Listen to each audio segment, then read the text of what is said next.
Welcome to the Awkward Dadcast. I am your host and resident Awkward Dad, John. This is episode 6. Thanks for joining me.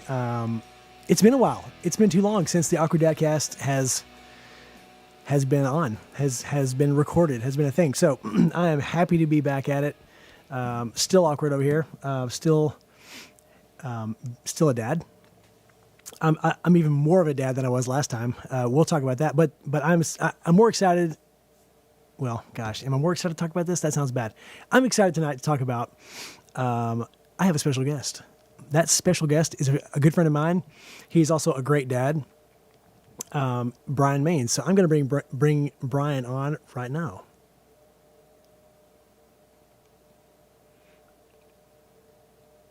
Except I don't know how to do that. Brian, what's up, buddy? What's up, man? How you doing, man? Hey, I'm gonna try to get both of us on screen now. Yeah, that'll be better. Just so we're not. I mean, wow. You know what, dude? It is the Awkward Dadcast, so there's got to be some awkward element to it, technically like this. So there you go. Yes. Yeah. What's going on, man? Man, not much. Just hanging out in my man cave, which doubles as my bedroom. Oh, love it, dude. Yeah, it's awesome, man. I got some fun little things in the back. I thought that would be a cool little display. I've seen it. Yeah, it's awesome. And man, this is my first ever podcast. You know, I basically feel like we're at the level of Joe Rogan right now. Completely. Well, that was the plan, Brian. That was the plan, and we have achieved. I figured. We've achieved that. Yep. I figured. Well, that was great. Since we've achieved that, I guess. Hey, man, good talking to you. We're done, right? Well, see you later. What? Oh man, so it's so good to have a guest. I mean, I have done this. By myself for a few episodes, and it's pretty lonely, Brian. It's pretty lonely. And, I thought you'd make a great guest. So glad to have you on, man. Glad to have you on. Let's talk a little bit about, who you are. So you're a friend of mine. Your name is Brian Maines. You're from Lubbock, Texas, correct? That is correct. I met you in Lubbock, Texas. I don't know how we met. Do you remember how we met? Yes, I do, actually. Please do tell. I vividly remember getting a phone call when I was at my, I used to work in the food business, and I got a phone call at my office, and it was your wife, Lainey, asking if I could fill in for drums for Pearl Merchant for a Paradigm here in Lubbock. And I said yes, because that was like a dream of mine to be able to play at Paradigm. And so nice.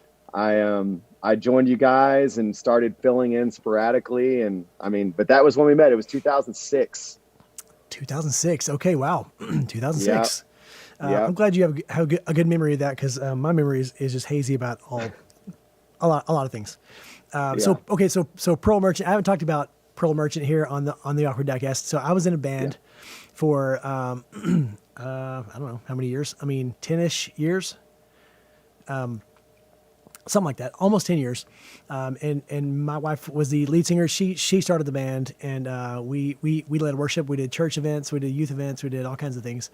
And we moved to Lubbock in 2005 to lead worship at this.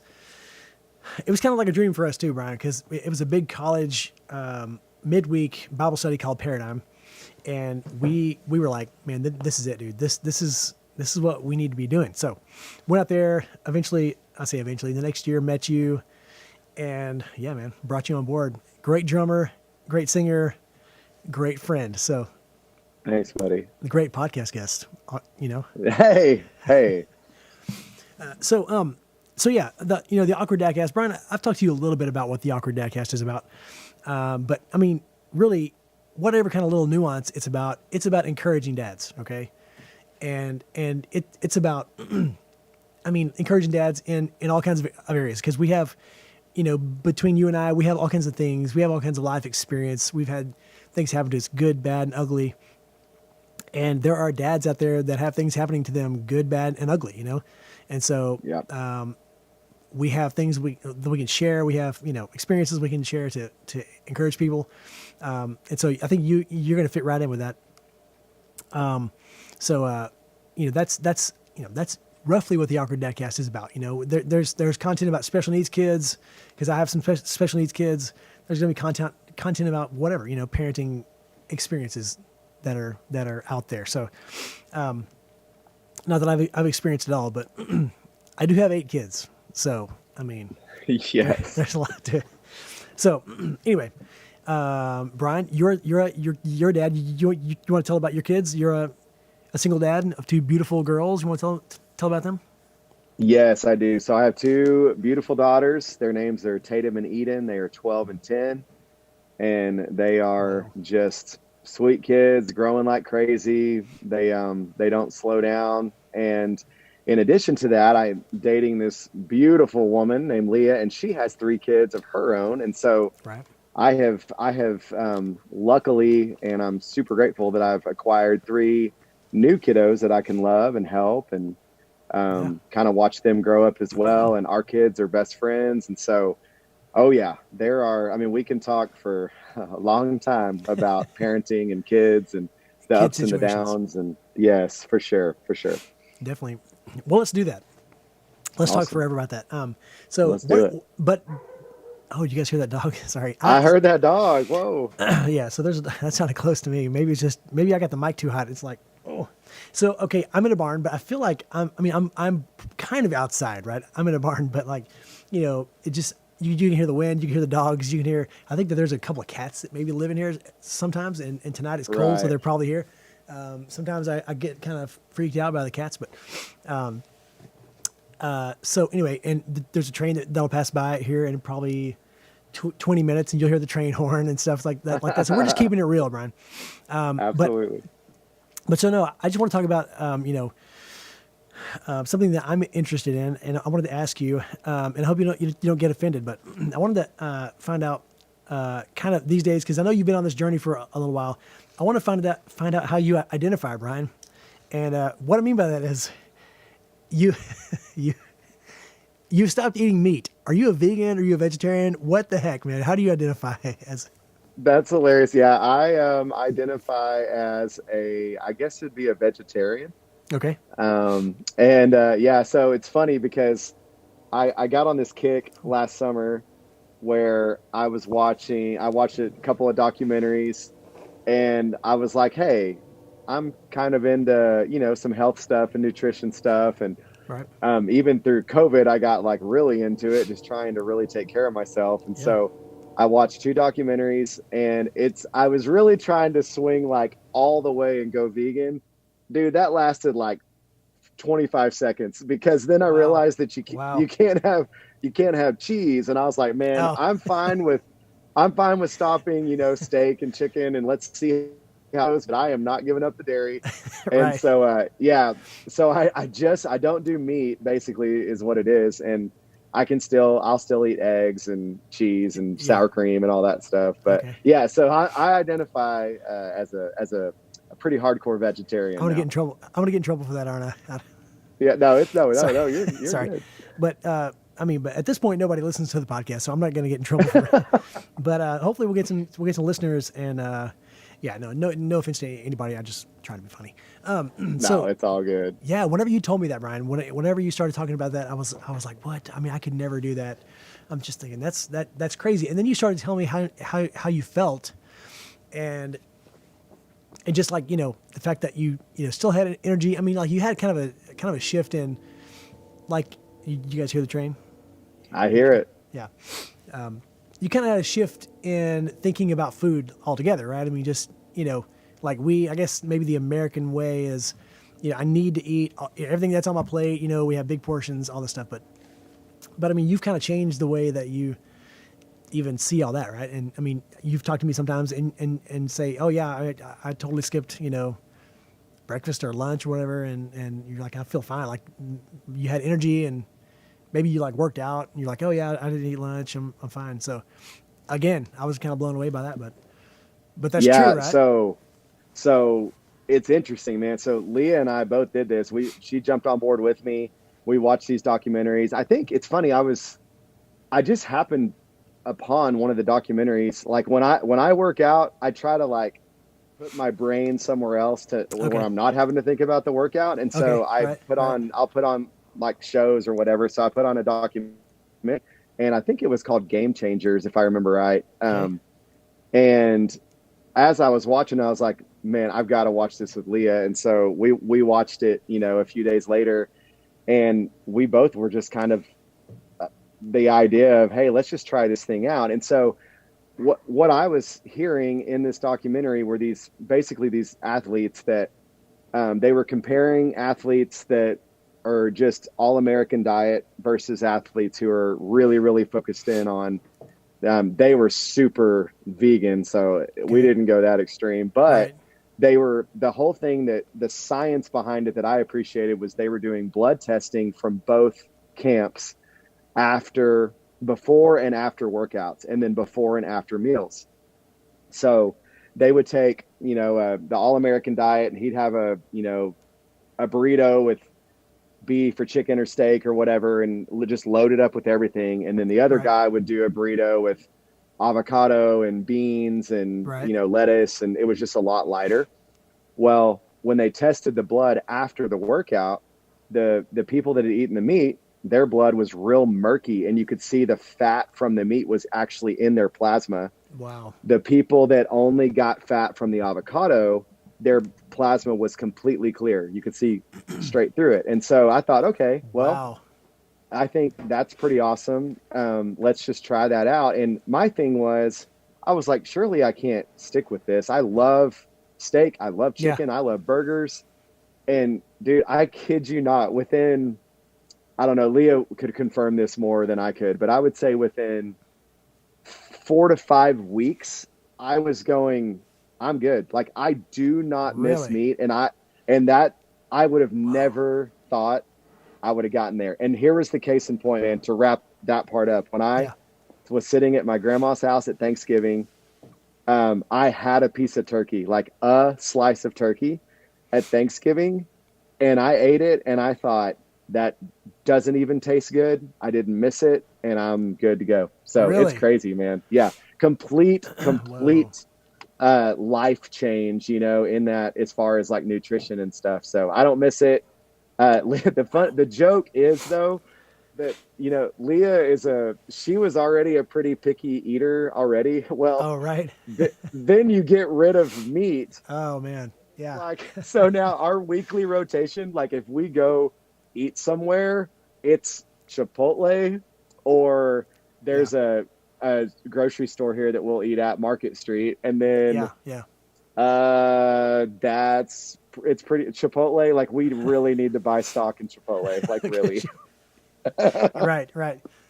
Well, I mean, it makes sense. Once you find a place that you can eat at, you're like, okay, exactly. It's just kind of the go-to thing, right? I mean, it's like, well, why would we not eat there?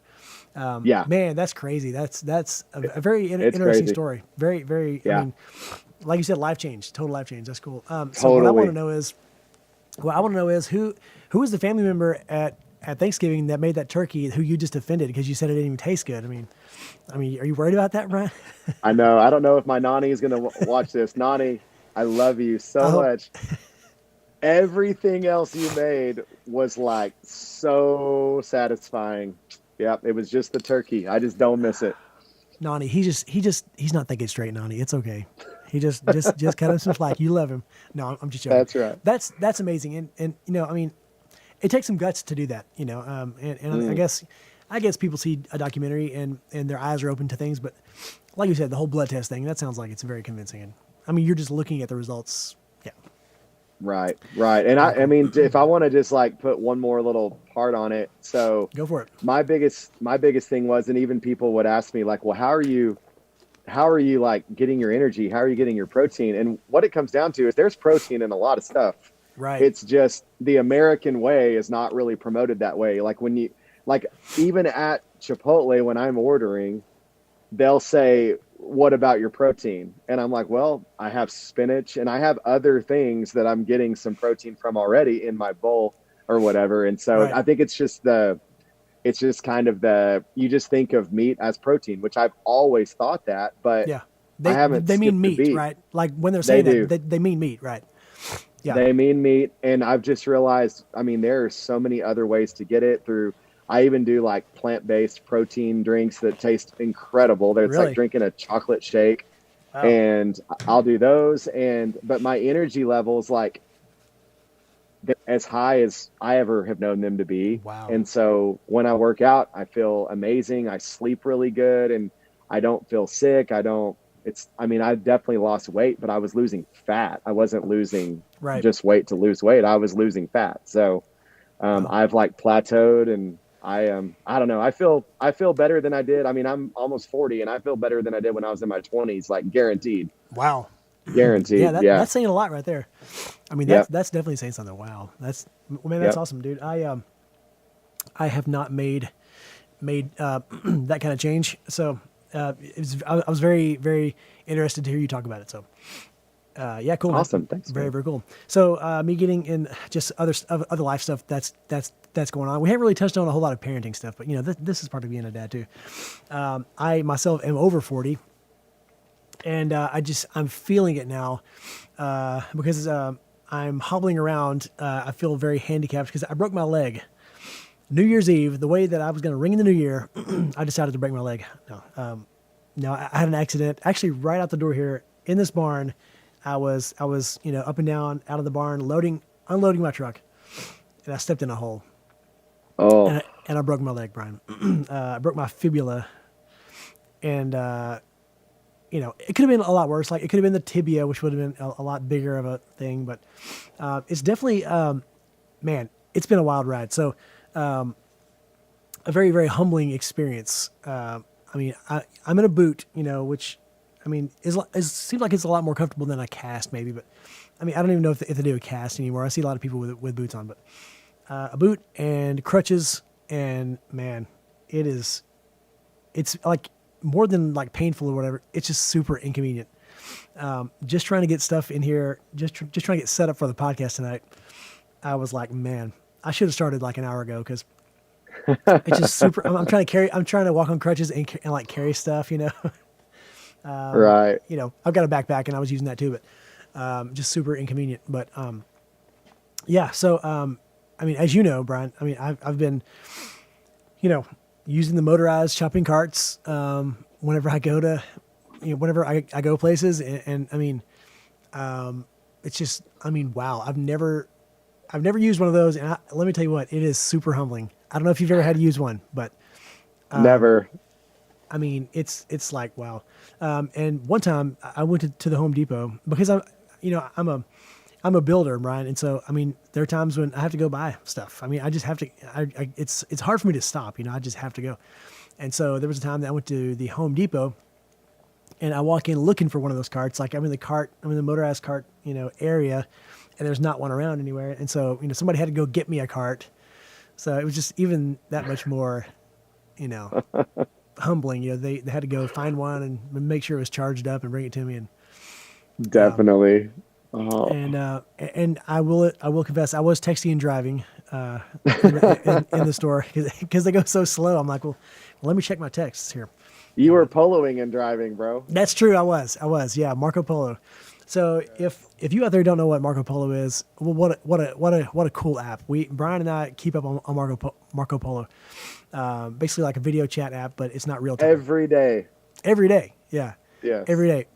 Okay, so you turned me on to Marco Polo 3 years ago? A couple years ago? Dude, I think it's almost been 4 years, dude. Wow, that's crazy. Yeah. So you sent me this little, Marco Polo, I don't know what it was, like a text through Marco Polo. And I'm like, what is this? And we had not kept up. I mean, we would touch base just every once in a while, right? I mean, we played in the band together for a few years, but then, after that, my family moved back to East Texas.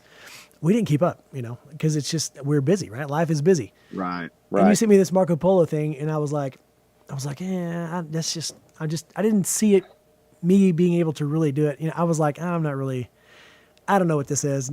I'm like, I'm probably not going to have time for this. Yeah. And now, I mean, and soon after it was like every day. So it's a pretty cool app. So, I mean, we're not sponsored or anything. They're not sponsored. I wish we were. Yeah. That'd be cool. They want to throw some money our way. Come on, bring it on. Bring it on. Yeah, I mean, they definitely a very, very cool app. So we get to keep up daily. So that's been cool. That's how this happened, Brian. That's how, I was like, Brian, I need to have you on. we need to do a podcast, man. So, that's so that's cool. very, very cool. So anyway, I love it. I'm just sorry. The rabbit trails. That's what it's Hey, me, man. question, John. Go for it. Okay, so talk about, I know you said you broke your leg. Talk about your recovery process. How long is it going to be? When do you think you'll kind of be back, at least hobbling around a little bit better? Oh man. So, it's funny, Brian, and this is so me.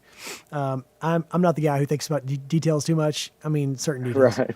And so when I went to the orthopedic doctor and saw him, and he looked at the X-ray and said, whatever he said, like, stay off of it. Here's a boot, walk on crutches. He didn't tell me, hey, it'll be six weeks, it'll be 2 months. He didn't give me that kind of time frame, and I didn't think to ask. So, I mean, You have no idea. normally, so that's the number one thing that people ask me. Well, how long is it going to be? And I'm like, I don't know. How stupid is that, right? The doctor told me to come back in 2 weeks, which will be on Monday, Okay. in just a few days. So they'll do it. So I mean, I knew that was coming up, but he'll take an X-ray and check it out. But I feel like it's going to be fairly short. Okay, so it's been Right. since the 1st of July. Of July, not the 1st of July, the 1st of January. Actually, it happened in 2021. So I was saying, at least, this terrible thing didn't happen to me in 2022 and start off the year like that. It was technically happened about 11:45 at night on the 31st. But anyway, so I have noticed a change in the way it feels in just the past week. It just hurts less, not every little movement hurts it. And I can put a little bit of pressure on it and it doesn't hurt. So I feel like some things are happening and I guess I'll let you know next time what he says. Yeah. Let me know, man. So it's funny from my perspective, you poloed, we have our friend Matt, he has the Marco Polo with us, and John poloed us at, dude, I think it was like 2 a.m. or 1 a.m. You were driving yourself. Yeah.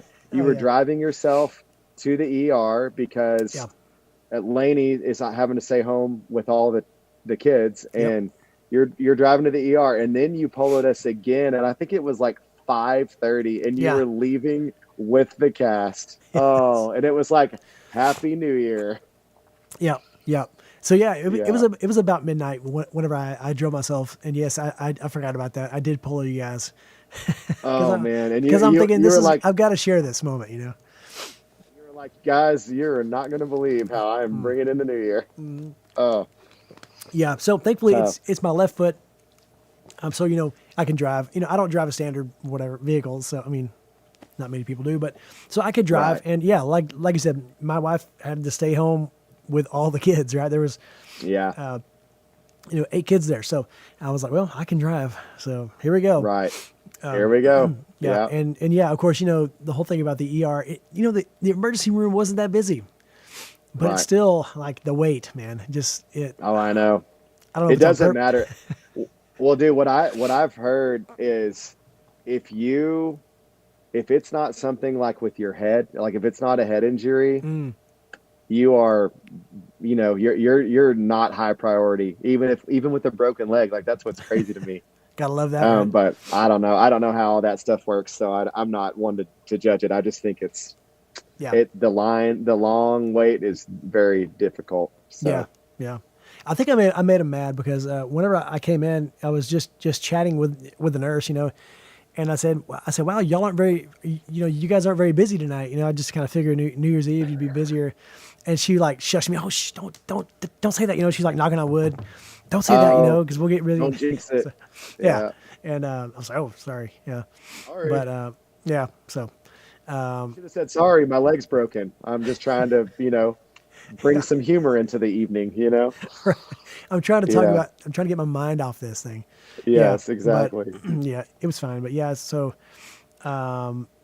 they basically, and they didn't even tell me a whole lot. They're like, well, we'll get you scheduled or they told me to get scheduled with an orthopedic doctor.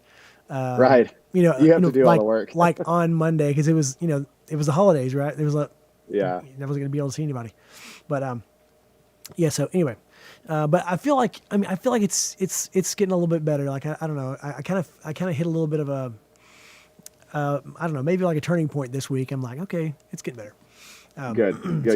Glad to hear that. Oh man, it's just so, and so the other, obviously part of the things that we want to talk about on this podcast, I've talked about my son Jude, on previous episodes, but, part of that is the fact that I'm Jude's primary caregiver. So my oldest son, he has severe autism. And Brian, I know that you know this. I'm just kind of right. Oh no, this is good. People need to know. Sorry, I'm sorry to mansplain that to you. What I'm doing right now. But no, Jude. So I'm Jude's primary caregiver because Jude he's kind of he's a lot to take care of physically, and so the moment that I broke my leg, I was lying there because I went down. I heard a snap and I went down and I thought to myself, oh no, how can I take care of Jude? Who's going to take care of Jude? Right. And so, right. I mean, not to bring things heavy, Brian, but there are people dealing with this out there. So the next day, like on the 1st, we had some people come and help my wife with Jude, and it just became apparent that he wasn't going to be able to, we weren't going to be able to take care of him, and so we had talked about the possibility of him going to like a residential, I don't know if you call it a treatment facility, but like a residential placement somewhere that he can live where people are trained to take care of people like him. And so we had been talking about that for a while, but in that moment that I broke my leg, I just thought, oh man, what's going to happen? And so, we didn't quite make it 24 hours with him before, we had to take him somewhere. So unfortunately that event, as it's inconvenient for me, there's a lot more to it than, the results are Jude can't be with us right now. And so, but anyway, so he's doing good. He's doing good there. He's, we get to talk to him every night. We get to call and we've been able to visit him once. And so anyway, so that's one of those things, Brian, that really, we didn't quite realize how thin the ice was, so to speak, that we were walking on with like Jude's care, and really it's like I was the last, I don't know what you want to say, the last piece of the puzzle. That's not the right way to say this. Anyway, I was the only person, like me being healthy was the only thing keeping Jude at home. Right. And again, that's kind of heavy, but the people who have, watched the previous episodes would probably be thinking, what's up with Jude? So, right. Anyway, but, so that's one of those things where, that's a heavy thing, just sticking with us. And we're trusting the Lord just with every day, it's hard but you know what, God's good, man. And even through all of the pain and the difference of life, because it's just like my life, just things changed big time, right. I'm just relying on the Lord, and he's keeping us steady. He's keeping us going day by day. And so anyway, I wanted to share about that. So yeah, I don't know where to segue from there, but it has opened our eyes to the fact that, there are actually quite a few people that we've talked to, or that have kind of come out because we've shared about this out on social media. So it's been kind of surprising the number of people that have come forward and said, you know what, my brother or my nephew or my son has had to live in a place, and basically trying to tell us, don't feel bad for right. having to do what's best for him and what's best for your family. So really, it's been believers, the people of God, the body of Christ has really encouraged us. So God's encouraged us through those people because there's a lot of guilt, you know what I mean? We had a lot of guilt there. Oh, yeah. Yeah. And just surely we can take care of him. Surely we can figure it out, but it's one of those things where when I broke my leg, we knew that couldn't happen. So that's another part of this, Brian. So. Yeah, absolutely. I was thinking too, man, like, I know I would speak on behalf of anybody that hears this and knows this. And obviously I've been walking with you through this whole thing. And But I know that you guys were, I hope you don't mind me talking, that you guys were affirmed by some folks just saying, you guys have done a really great job. You've done everything you can. You've really, really gone a lot longer than even some other families who may be dealing with the same stuff. And so just as an encouragement to you, from me on the outside looking in, I mean, I saw you on multiple instances where you had Jude with you and y'all are taking a walk outside and he's, just being himself. But on the other side of that is there are things that are just completely out of his control and out of your control. And there's so many other people in your life that you are also, accountable to and protective for. And it's not Jude's fault. It's not y'all's fault. It's just a product of what's happening in his brain. And I don't know, man, I just feel for you. It's heavy. It's so difficult. So I'm really, really sorry. And I'm sorry y'all are dealing with this, man. I appreciate you a lot. Yeah. And I know how much you care about Jude and how much you care about my family. So that means a lot, man. I really do appreciate that. Yeah. You're so welcome, man. It's one of those things where I thought, man, it's always tempting to not turn things heavy, with a conversation, but one of the things that I've really just kept, wanting to do is to just not be afraid of taking things to the heavy place, because there are a lot of people out there dealing with that. There's a lot of people out there dealing with heavy stuff. And so, there were times, whenever we were dealing with Jude and so, Jude gets aggressive and violent and he would be trying to physically harm me a lot when he would get upset. And there would be a lot of times I would think, this is like, nobody deals with this, right? Like this is crazy. Nobody deals with this, but that's not true. There are people out there. They're probably not, out there. I mean, there are people in the world dealing with this, but people like them, people like us, we didn't go into public. We didn't go, to the grocery store. We didn't go out in public places. So you may not see it, but there are people out there like that. So there are a lot more than I'm sure you would even imagine. Yeah. Yeah. Right. Yeah. So trying to encourage those folks, that God does love them. God loves their child or their person in their life that is dealing with these issues. And so many times I wanted to ask why, during the product of autism in my son's life, I would just, be like, why, why, Lord? But it's not for us to know. So anyway, but yeah, so, Brian, what else should we talk about, man? I mean, I'm not very good at this. I'm not very good okay. No, I've got a great, I know this answer because I talk to you all the time, but I think the listeners and watchers would love to know, John, you have ocho in Spanish, niñas, children.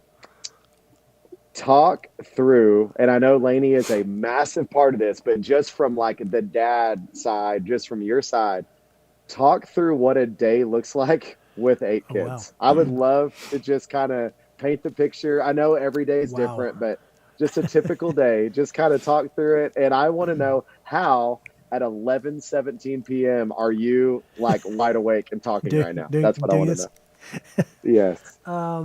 Well, so first of all, without Lainey, none of this could have happened. I would have. I want to give credit to Lainey. Yeah, I want to give a lot of credit to Lainey. So, but okay, I will answer the last part first. How at 11:17 am I doing this? This is something that I look forward to. Just something that I can do, that I enjoy. The kids are asleep. I'm not having to answer questions. I'm not having to change a diaper or grab somebody some Fruit Loops or whatever. Right. And so this is something that like I've been looking forward to. I'm like, hey, if it's 11 o'clock at night, whatever, I'm down. That's cool. One of the things that I've said on previous episodes is, I know it's late. Well, and whenever I've done Facebook Lives, like I'll say, it's late. I know it's late, but late's all I got. And because once the kids are down, that's which that could be a variable, right? When do the kids go down? That could be a variable. So late's all I got, man. What does a day look like? Wow. Well, so I mean, honestly, now a day like so now that Jude is elsewhere, a day looks a lot different than it did for us. But honestly, my wife does so much, dude. She does so much that I mean, if it were just me, like I wouldn't be able to survive. Honestly, it would be just, I mean, we would be barely making it maybe. But so, so the kids that go to school, we get up early, make lunches, try to lay out clothes. And yeah, that sounds a bit like, hey, why are you doing that for your kids? Well, I mean, the younger ones, right? So we have a couple in pre-K, and so we lay out clothes. They have school uniforms, and so we make sure that they have clean uniforms and stuff like that.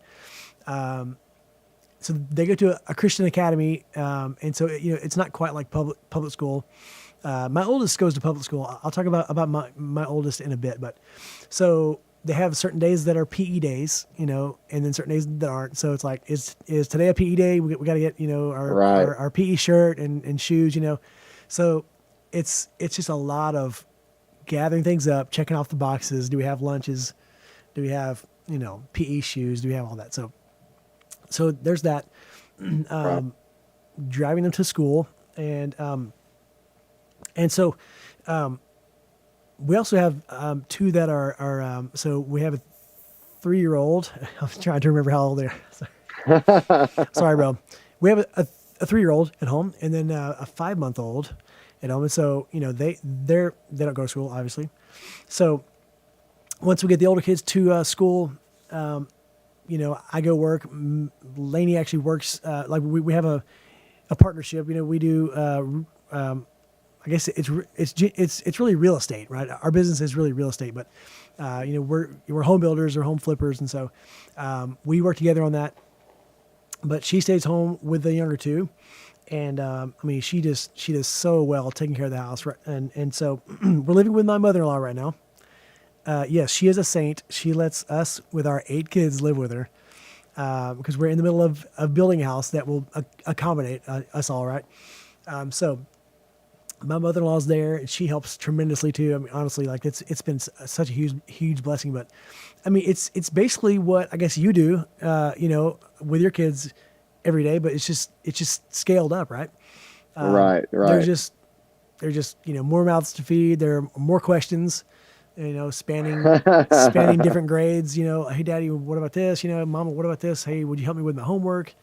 And there's homework ranging from color this to now our oldest has there's geometry, there's all that good stuff. So oh wow, yeah. So our oldest, we just adopted a girl from Bulgaria, and she's been with us for a little over a month now, and so it's like all of a sudden, bam, we have a high schooler, we have a teenager, and so she's trying to learn English. And let me tell you what, the kids that are here who don't speak English or English is their second language, I mean, that's a tall order, man. Because at least in Texas public school, they just have a normal schedule, right?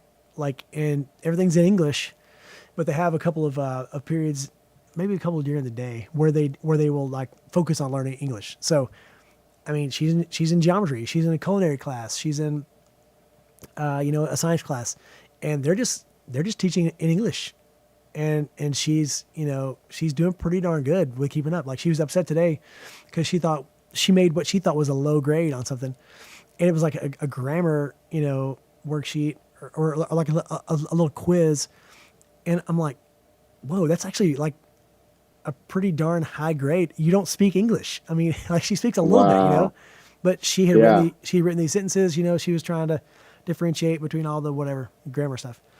And I'm like, that's actually very impressive. She was upset about it, but anyway, so yeah, I mean, a day it's just, getting kids to school, trying to get some work done, getting kids home from school, and well, and it's crazy. I'm sure this is exponential for you, but it's crazy. Like, and this is just with my two and then helping out with Leah's three. So kind of juggling 5 kids, but how fast the day goes. Like, I drop them off at school, at 7:45. And then before I know it, I'm looking at the clock and it's 3:10 and I'm like, I just dropped them off. Like, it's the most bizarre thing. Right. It's crazy. Yeah. Yeah. Yeah. And so we actually homeschooled. I say we, my wife did all the heavy lifting on that, but we were a homeschool family up until, not that long ago, actually. Maybe has it even been 6 months yet? But so Jude, our oldest, he was always in public school. I say always. He was mostly in public school. She tried to homeschool him, and it was just, he was just not sticking around. He was like trying to, run off. So, but the others have been homeschooled, and so it was quite the adjustment this year. Starting, in that school routine, getting him started. Yeah. In school, even though so it's a Christian academy that most of them go to, but still, so I mean, like, life has changed for us big time. Just like the way that a day looks has changed, because Lainey had all the kids at home. She was trying to deal with them. I don't know how she did that for as long as she did. I mean, I would have lost my mind. But she did. She did really, really, really, really well at it. And then with me breaking my leg, and then Jude just not being here right now, and then the kids changing from homeschool to not a homeschool, man, life has changed drastically. So we're still trying to get used to our day of our daily routine. So totally. Anyway, totally. But yes, the time flies, bro. The time flies. It does. It's crazy. It is crazy. Yeah, Brian, what else, man? What else? You had a good question there. Should I ask you a question? Let me see. Oh, hey, you know what? So there's a pet peeve of mine, Brian. Do you ever have any pet peeves? Do you have something that you just... Oh, definitely. Definitely. Yes. I just want to let the people know out there that may share this pet peeve, that now that I'm a slow walker, that I'm doing my part in this. But Brian, whenever you're going to like a big box store with like a big parking lot, right? So right up next to the store where people drive past, right? There's a little crosswalks. I mean, people walk from the parking lot, into the store, right? Right. If you've ever had to stop and wait on people to walk by, there are some people who will take like the longest route. Like, they'll go on a diagonal, and they're probably, maybe they're a slow walker, and so they'll just take forever to get across, right? I've just always been like, just walk to a place where you can just go straight across. Just take the shortest path, right? That's always been a big pet peeve of mine. I'm like, just walk straight across. It takes less time. So I wanted people to know out there that now that I'm like hobbling along, trying to get across the thing, that I'm doing my part in that. Anybody else who shares that pet peeve, that I'm doing my part and I'm going to the little crosswalk, I'm going straight across. So I just... That a boy, John. I mean, have you ever noticed that, Brian? Is that a thing for you, or are you just... You're a more grace-filled person, probably. No, I am not, unfortunately. Again, Leah can be the fact checker. She can attest to all of this. Dude, where I get probably the most frustrated in a parking lot, it's not like when people are backing out and pulling in. That's, that stuff I understand. People can't see if cars are coming. That stuff's fine. What kills me is exactly what you're saying, but even to a greater extent when you are trying to find a parking spot, like you're going down like the parking aisle or whatever, right? And someone is walking down the middle of the parking aisle, oh, yes. And it's like they have no idea that there's a car behind them, so they're either on their phone, right, or they hear you and they literally do not care. Okay. But that is where I'm just like white knuckling because I'm so frustrated. But you just what do you do? I'm not going to honk at them. So right, yeah. Don't be the guy that honks, right? But dude, yes, you're exactly right. okay, I mean, you're in a Yeah. parking lot. How do you not know that a car's behind you? I mean, you have to I like know. expect it, right? Most Well, and I people, think of like my parents taught me to like, look both ways before you cross the street. Like I've right? taken that, believe it or not, into adulthood. And I'm thinking Wow. if I'm in the parking lot, I want to walk, closer to the side, and then I'm Yeah. also looking for reverse lights and just trying to be aware Yes, exactly. as much as possible. That's hilarious. Yeah, some people don't, man. Yeah. Some people don't, and whatever, I mean, hey, that's yeah, it's all part of it, I guess. But yeah, I mean, just I feel like I'm so much more aware. Like now that I've broken my leg, I've kind of gotten a little bit spooked about getting hurt, But that coupled with just me being slow, trying to get anywhere, I feel like I've become more aware, like in parking lots or whatever, of cars pulling out or whatever. I just kind of become hyper aware of that, and so I don't know if that's just I me think or what.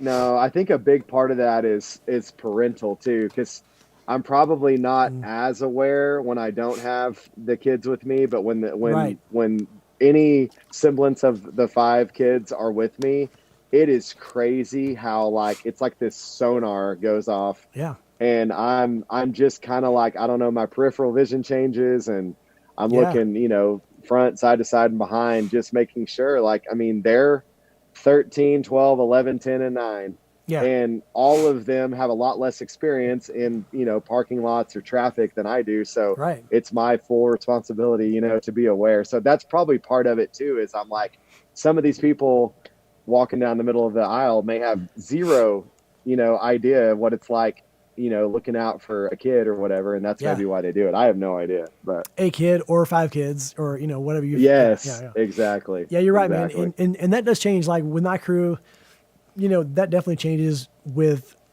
who I've got with me, right? You know, Right. because I mean, there's so many different personalities in the group, and some of the Yep. kids are just like flitting along like nothing. They have no care in the world, and then there's some that are like watching. Right. So yeah, definitely. Yeah, I get that Yeah. totally, man.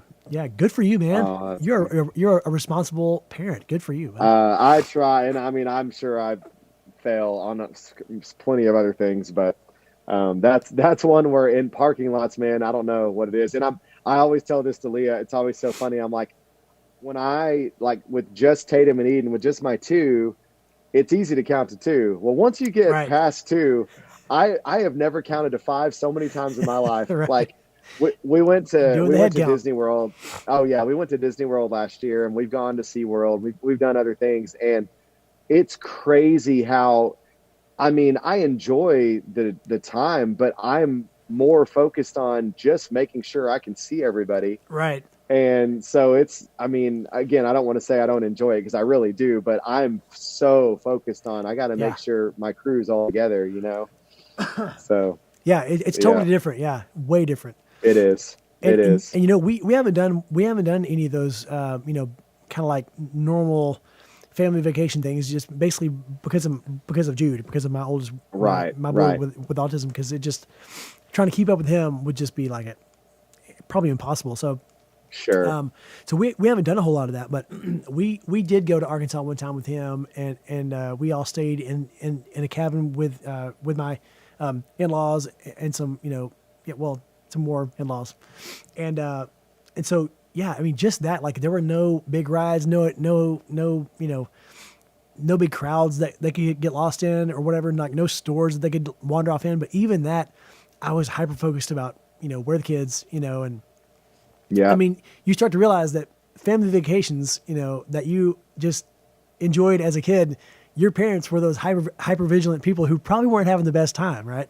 Like, and Totally. you're like, Yeah. okay, they were doing that. They were doing that for the kids, right? So yeah, Yep. you gain a new Absolutely. respect. That's awesome. Yeah.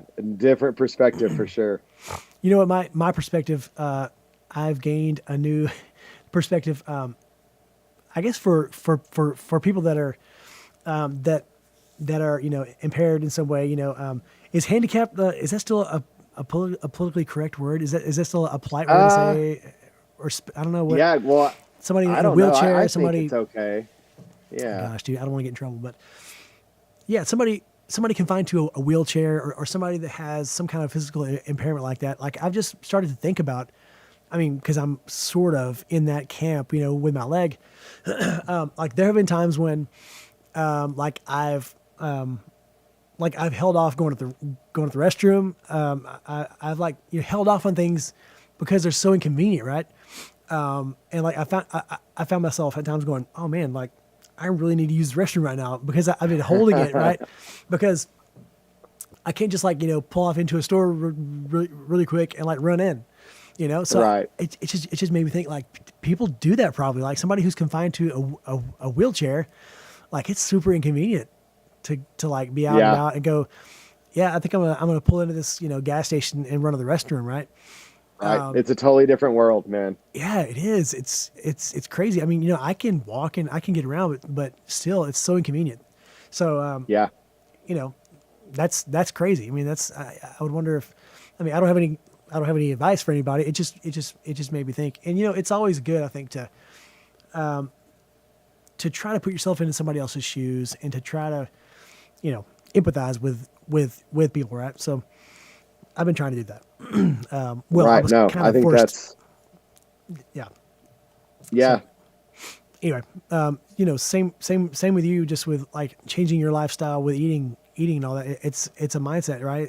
It's putting yourself into a different frame of mind. And which I'm not very good at doing that, willingly. So it probably would take me breaking my leg to put me in that mindset, thinking about people, who are confined to a wheelchair or something like that. So anyway, I just wanted to share that, that anybody out there who's watching and listening, that's confined to a wheelchair. I mean, I just got a little bit of a glimpse of like the inconvenience of your life. I mean, it can't even compare, but still. So Well, and God bless you. I would piggyback and say that people who are, impaired physically in any way, that may be the better way to say it, John. I don't know. Probably so.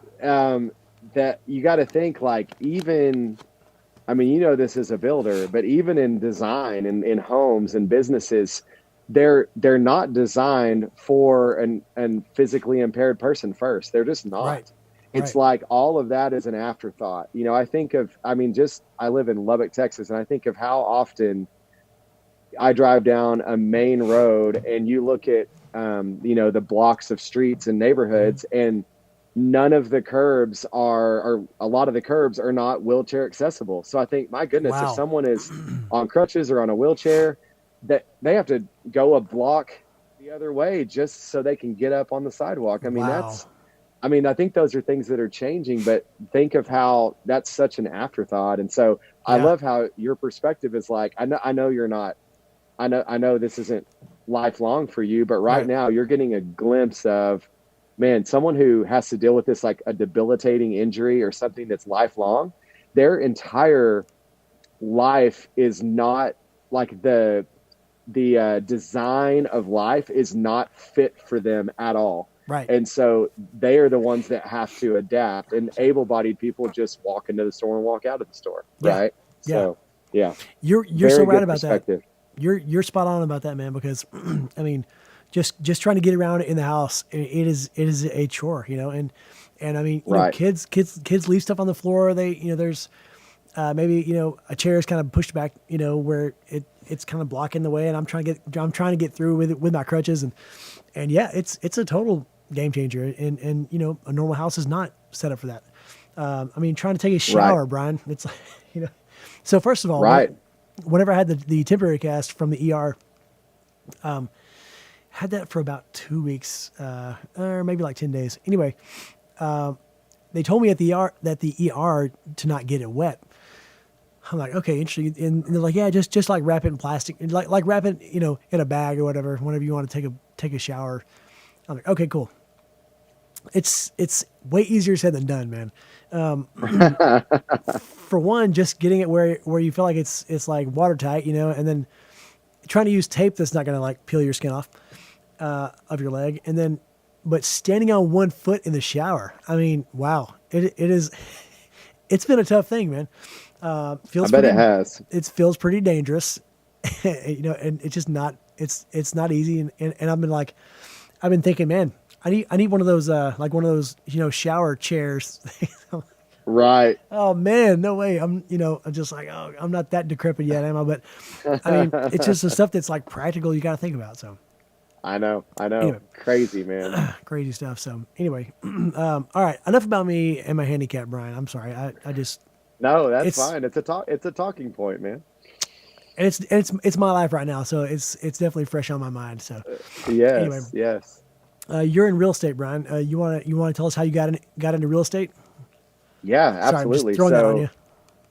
no, I love talking about it. I was in the food business from 2006, let's see, 2006 until 2011 or so.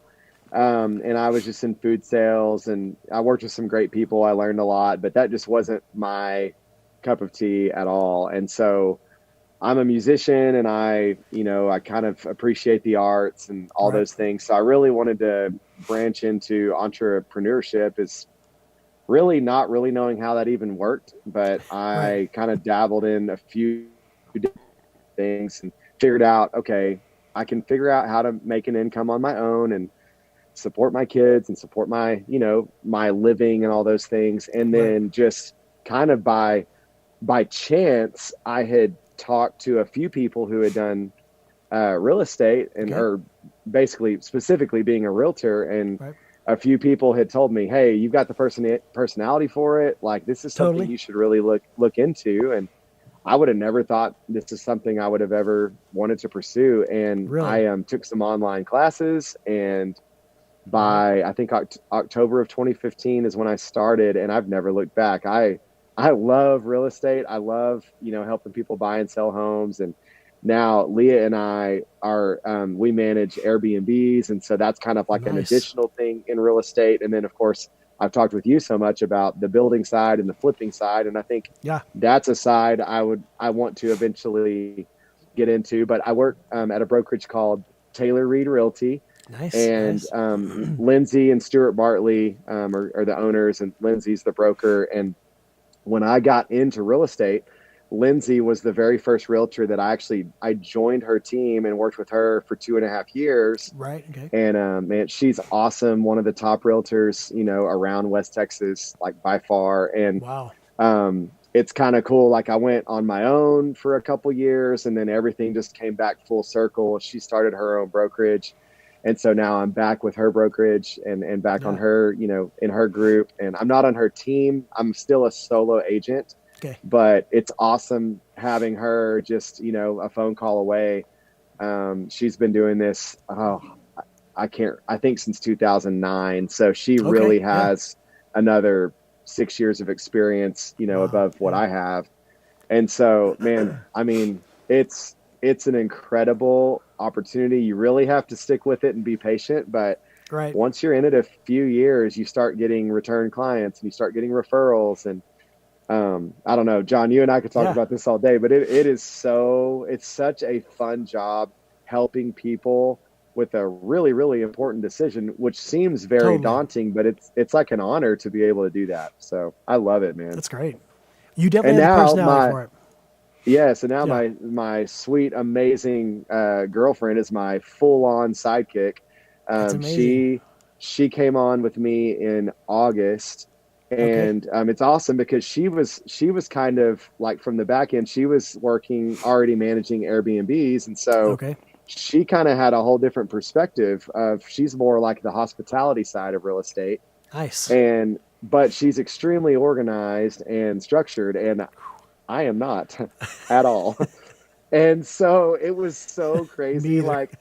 Like, oh man, we read these books together, and or this book together, kind of learning like how to define the roles within the organization. And Okay. I'm sitting Wow. here reading like what my role, kind of already should have been, and I'm going, oh man, this is I'm not not doing good. it. So That's I hilarious. really, and again, we have nowhere arrived to like being super fluid yet. But what has been awesome is, when just these last couple of weeks have been crazy, and we've been setting up these new Airbnbs, and so that's kind of been our whole focus has really gone to that. But when we Yeah. are in our our real estate game as far as helping clients, it is so amazing watching her. Like I'm not someone who trains. I'm not someone who really understood how to be a quote unquote boss or a leader. Yeah. And she has taken it on herself to go, hey, I'm just going to learn about real estate, because when I was a solo agent before I had anybody working with me, I would contract out these contract teams that they were awesome, and they would handle my contracts, but I never saw what was happening. Right. And so I bring Leah in, and I'm like, oh, so I think we need to do this, this, and this. And she but has you don't gotten, know, really. I know. And she has gotten every single deal since she came on to the closing table at the closing date. No and way. I'm just like, I'm so impressed and amazed by that. And so that's amazing. Yeah, I mean, wow. I am so pumped about just what that looks like in the future. And, we'd love to grow our team out more and eventually bring on other folks, other agents, and just see how big, we can grow the brand. So it's pretty awesome. That's amazing, man. Well, you're saying like, we're not super fluid yet. I mean, really, it's not like y'all were, it's only been since August, right? And then she's just like, she's learning all this kind of on her own and just from the ground up. So that's pretty impressive, man. Pretty impressive. Oh, it is. Oh, and the reason I have to preface our follow up by saying the reason it's not fluid is because of this scatterbrain. Like, it's crazy. And John, you know me so well. I think it's a drummer brain. Like, I can put 5 drums in front of me and 4 cymbals and a kick pedal and a hi. I can do all these things independently of each other, but I can't keep a file organized. Right. So I remember when I met with Lindsay, whenever I was about to bring Leah on, and I just kind of wanted some advice on, how do I do this the right way? And I remember Lindsay like vividly saying, it's not really about how do you do it the right way. It's just the fact that you bringing Leah on is a really good decision for you. And I thought, because she knew Leah, like we had lunch with Lindsay one time. And so she really got to know Leah kind of just, personally, but also kind of as a work ethic and like her personality. And so Lindsay just knew, like, you guys, it's very opposite in the ways we work, but it really, really fits together perfectly. So that's amazing. Yeah, it's pretty awesome. It makes it that much more fun because she has seen me from the outside really enjoy what I do, but now the fact that she gets to enjoy that with me is even better. So, well, and make what you do better. Like make you better in the process of what you do. That's incredible, dude. 100%. Man, 100%. Yeah, that the whole self-starter thing. Okay, so I'm talking about this stuff, not really being a self-starter, not really being somebody who's very organized, and kind of the guy in the team that knows less, about it all too. Because my wife, she is like rocking it, but that whole self-starter thing, right? That's kind of what it's all about, right? That we're talking about personality, and whether for a realtor, like that's a big thing, being a people person, whatever. But the whole self-start thing. Like you could just stop, putting out marketing. You could just, you could like just not try, and things would just dry up, right? You gotta generate this stuff, right? You do. You have to stay out there. And I'm sure with a brokerage, you can, work it and maybe get deals in some, brokerages or whatever. But just the whole self-starter thing, like the entrepreneur mindset is all about being a self-starter. So, dude, I'm sure she's going to just keep on just skyrocketing in what she's doing, man. So good for you. She will, man. And I like what you just said about the self-starter thing, because and now it's been a decade since I've kind of been solely responsible for my own income, and it's I'm not getting, consistent checks or whatever. But what I've learned is it's all about, your why. It's all about your motivation. My why are my people, right? I have people that I have to take care of. I have 2 girls in this house that I have to raise and I have to protect and keep a roof over their head and keep them fed. And then I have, Leah and her kids that I love, that I get to support as well. And that's my motivation, is to be able to go, okay, like, well, if I decide that I just want to, be lazy for a month, there's gonna be repercussions for that, Right. 2 or 3 months later. And so to just kind of consistently keep things out there.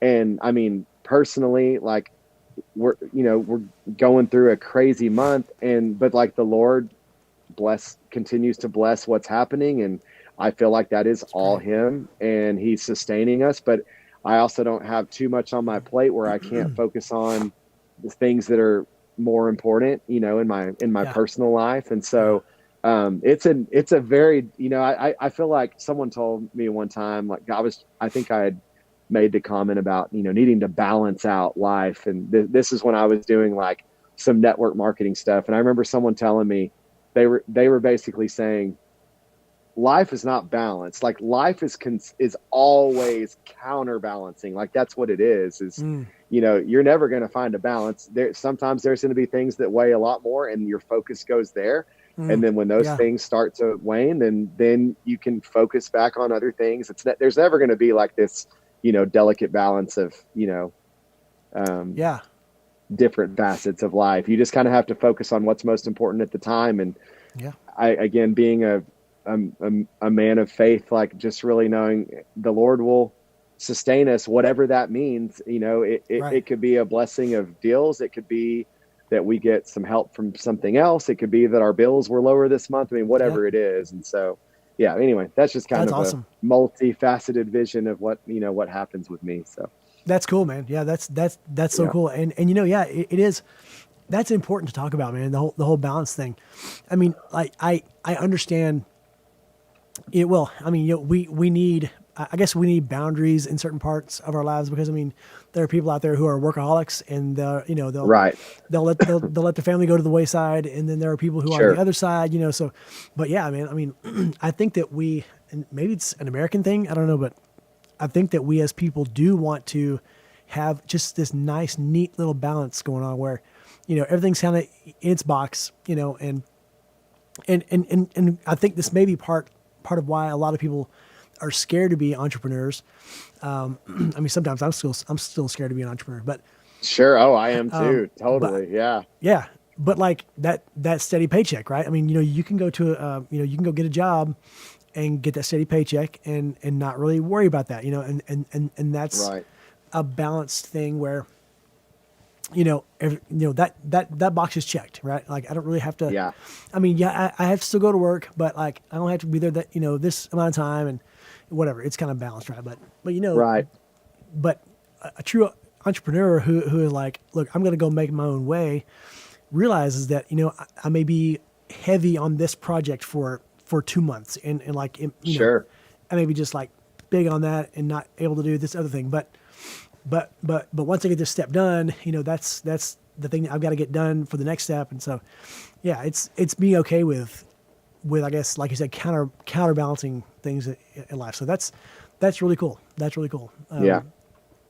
Very cool, man. So the why, I mean, that's so interesting. When you were talking about that, it reminded me kind of, sorry, I'm trying to, I got the old barn, floorboards here holding my chair back. I'm like trying to scoot up. I'm like, I can't scoot up. Oh, well, cause it's like hardwood, uneven.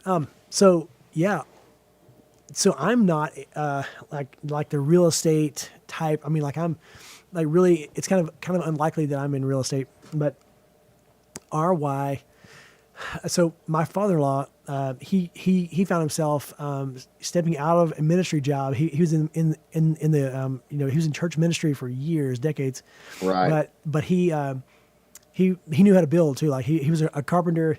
Just I mean not by profession, but I mean he could just build a lot of things. He was really good at doing home repair and all that stuff. So he started to build homes to sell, like spec homes or whatever. And so he was like, man, I need to get John Laney into this. I need to get my, other kids into this if they want to. So he said, hey, look, you guys want to get into this, I think it'd be a good way. And we're like, okay, yeah, let's look at it, And so we did, but we realized that, with my oldest at the time, Jude, that a conventional job was not really working for me. Like it was getting to the point where, like soon it wasn't going to work too well, because Jude loves routine and he loves being in school. And so on breaks, Christmas break, Thanksgiving break, summer break, things were really hard with Jude because he wanted to be at school, Right. I mean, he could not comprehend, yeah, look, you're going to be off for summer for 2.5 months. He did not want to be, right? So, right. Things, would get harder at home because, I mean, I would still be working during the summer, right? And I would work for a lot of the, little school holidays that he got off, he'd be home for, and I'd be at work when things were getting really hard with him. So, we realized at some point, that would give us, if I stepped out of my full-time job and we started to build homes, that would give me so much more flexibility. I mean, I could do a lot of work from home, calls, emails, all that kind of stuff. I wouldn't have to be at a place, 8 to 5 or whatever every day. So our why was more of a, well, everybody's why can be like kind of a necessity, but ours was like, okay, this is coming. Jude's getting bigger and older and, stronger. And there's going to be one summer where this becomes kind of impossible. So like, I'm going to need the flexibility. So it was one of those things where that worked for us. Like that worked out for us. Whenever I finally did quit my job, yeah, I mean, I totally had flexibility. Now, I'm not saying it wasn't hard because there were definitely hard times. There were times that I had to wait till he was asleep to like haul some, materials somewhere, things like that. That's kind of why I broke my leg. I was doing work after he was asleep over Christmas break, right? Yep, that's right. But so that why is, I mean, I think everybody has their why, and so you just made me think about mine when you were talking about yours. So yeah, and that's good. That's important, man. We talk about that. That's one thing that in our brokerage, in my previous brokerage, I was at Keller Williams, and it was a very similar thing where, if you have a clear, and I'm not really that big flashy, like create a vision board and go cut all these, what do you want? Go get it. I'm not really that guy, but I am what's the purpose and why am I doing this? Yeah. And why am I basically foregoing a steady salaried job that at least I would know that I was getting money every 2 weeks or whatever. Why am I foregoing that to pursue something that's pretty much solely up to me and any client that wants to hire me? Yeah. If you can, I mean, with me, it's always been I call it R7, which the 6 other people in my life that I feel, responsible for and can care for. And, like financially and then just leading them and showing them like, this is that you can do this. If any of you kiddos want to grow up one day and not necessarily enter the corporate world, but enter a world where you can go do things and make things happen on your own, like I get to be an example of that for them. That's amazing. And so but that's why I do it. I mean, because at the end of the day, man, if you're just chasing the flashy object, I mean, that stuff's going to get old really fast, right? Or there's going to always be a new flashy object. And so, it's all about, who I'm doing this for, I guess. So that's awesome, man. That is so cool. That's so cool, Brian. And I think maybe a great place to wrap it up, buddy. Yeah. It's been great, man. We're definitely going to do this again. Yes. Right? Can't Hopefully wait. So. Can't wait, man. But yeah, right now we just did looks like an hour and almost 15 minutes. So, I think we're going to wrap it up, bro. It's been great hanging out with you, man. And can we do Knuckles? Hold on. Oh, dude, can we do Knuckles? Right oh, what? Whoa, ready? Oh, 1, 2, 3. there we go. Boom. Dang, that's amazing. So the answer is yes, we can.